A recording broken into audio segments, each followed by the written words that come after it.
To some scholars, a roller coaster represents one of the most familiar yet serious problems of the American economy, the so-called business cycle. It shows up in everything from real estate construction to microchip manufacturing, all the industries that go through cycles of boom and bust. Add these industries together, and you've got your typical free market economy as a whole, which seems to go through a business cycle of its own, a period of better than usual economic expansion, followed by a period of contraction known as recession, or if the contraction gets really bad, depression.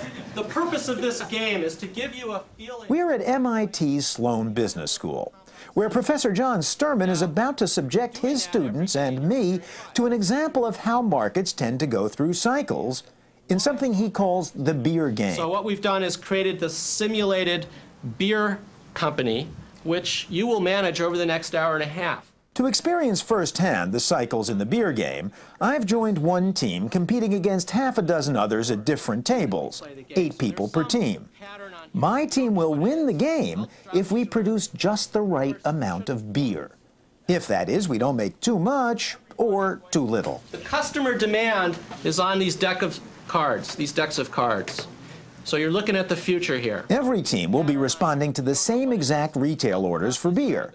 If we don't overreact, we can win a few bucks as well. And I've gotten this cleared with the State Gambling Commission. I need everyone to chip up $1, each person. We're playing for real money, but in the game, the pennies on the table represent beer.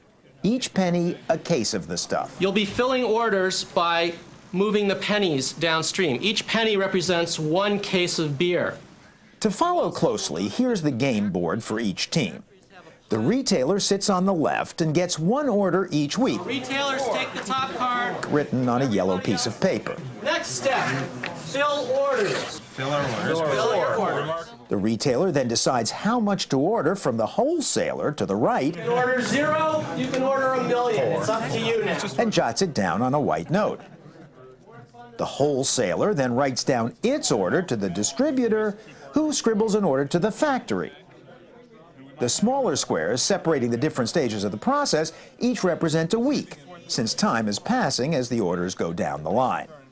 Finally, when orders get to the factory, it begins to make cases of beer, the pennies, which are sent back to the left towards the retailer. Receive inventory and advance shipping delays. This is the 4th week. So we have 4, and it was just 4s rolling around Now we here. got 16 inventory. At this point, I was about as baffled as you may be. Fill your orders. Okay, Fill our orders. It's a 4. That's another 4. But I was beginning to get the drift. In the game, as in real life, the problem would be to exactly match the beer with the orders. We'd lose points for carrying too much inventory at any stage of the process, because in real life, carrying inventory costs money. But if we ran out of beer, we would also be penalized, since in real life, our customers would have gone elsewhere. My partner Carl and I were the distributor, getting orders from the wholesaler to my right. Yeah, I think we should order Now 2 this time. order slips and breweries. Only 2. Only 2. And what's the reasoning here? Well, because the trend in the orders seems to be going up. We have 6 now, and we had 4 last time. We want to make sure we don't stock out. Fill your incoming orders. The strategy's working because we're at a steady state here, right? Right, we're trying to keep a steady state in inventory as low as possible. Okay, great. In other words, we sense the danger that we might get taken for a ride. A roller coaster ride through which so many real-life industries cycle, for example, real estate.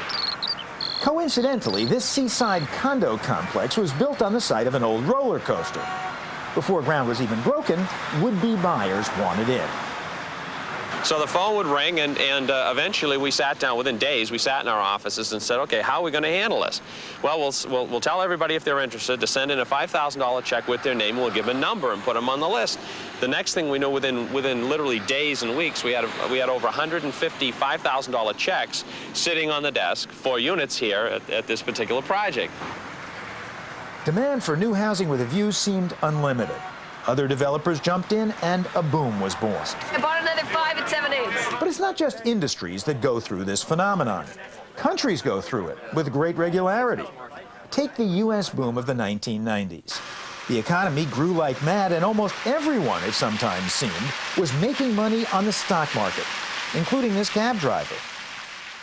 So you can make your trades here. Exactly. I see. So you stay on top of the market there, and then you make your trades here. Exactly. In the 1980s, the biggest boom was in Japan. Japan as #1 was a bestseller.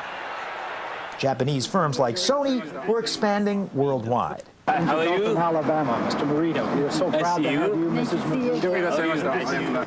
And in Tokyo, the value of property soared. Even the humblest apartment owner had become a multi-millionaire. This is a typical apartment house in the neighborhood, and you can see it's just a plain 3-bedroom apartment house, and it costs $6 million. But you have to go back to the roaring 20s in America for perhaps the most dangerous boom of them all. The champagne never stopped flowing, the economy was kicking up a storm, the stock market seemed to defy gravity itself. Advance the order Back at the slips. beer game, things were also heating up. The actual customer orders are on those yellow cards. From what we're seeing, it looks like those customers are suddenly on a bender. Orders to us just quadrupled, and we don't have anything left in inventory. Now it's week 11. Now it's week 11, we don't have anything coming in, and we're going to get a demand from her, and we're going to stock out. Oh my God. It was 18. We have nothing coming. We have 0 coming in. Fill the order. Here comes the order. 12. 12. Oh my God. Okay. So now, to meet the surge in demand, we start ordering like crazy from the factory. But there's a lag of several weeks as they gear up to brew in greater volume. Meanwhile, we can't fill our orders. The backlog is mounting and costing us money. Backlog of 40. 0. What are we going to order? Order 20. 20. All right. So we ordered 20. We're desperate, ordering 20 cases week after week. There seems to be a boom in demand and we can't keep up with it. And immersed as we are, we've forgotten all about the possibility of a bust. On our roller coaster ride in the beer game, we had reached a peak in demand and we're now heading down. And that's exactly what happened to real estate developer Paul Quinn as orders dried up for his product. It was a slow sinking feeling, and it was a horrible feeling. There were millions invested. But the market was paralyzed. The condos remained empty. And the same thing happened to the U.S. economy after the boom of the 1990s. In places like California's Silicon Valley, the huge investment in internet firms turned out to be overinvestment. And again, you could see it in vacant real estate. That Tokyo apartment of the 1980s lost some $4 million in value in the years after. And the stock market boom of the 1920s was followed by the crash of '29 and the Great Depression of the 1930s, when unemployment hit 25%. Meanwhile, back at the beer game, Right now, we've got at least 50 units coming in. The last couple of demands have been 6 or 8. We're going to have excess inventory. We shouldn't order any right now. Why? now we've suddenly got too much inventory. The customers are no longer on a bender, they're suddenly on the wagon, and Carl and I are on the roller coaster as the game mercifully comes to an end. And record your inventory. Record your inventory for week 33. Some of you may need a calculator at this point. I'm relieved to report that our company hasn't completely fizzled out, though at game's end our keg runneth over. Basically, we ordered too much when we were backlogged, and now we have too much sitting in inventory. Yeah, I'll say. We have 70. All right. In a debriefing session, Sturman showed us the graphs we had drawn of how consumer demand had, we thought, shot up and crashed. Under you. Orders at the customer end started out at 4, rose up with some pattern that fluctuated, but rose up to about 20, and then collapsed. Every team drew the same graph. We all blamed unpredictable demand and the professor who'd rigged it. Everyone here is telling me that it was my fault, not your fault, that we experienced these fluctuations. The customers fluctuated.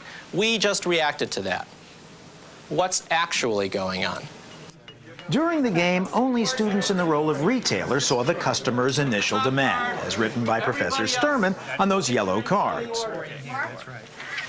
At last, Sturman's secret would be revealed. Well, I'm embarrassed to say really now that it was after it started at 4 for the few rounds that we did, it hopped up to 8 and then stayed there for the whole time.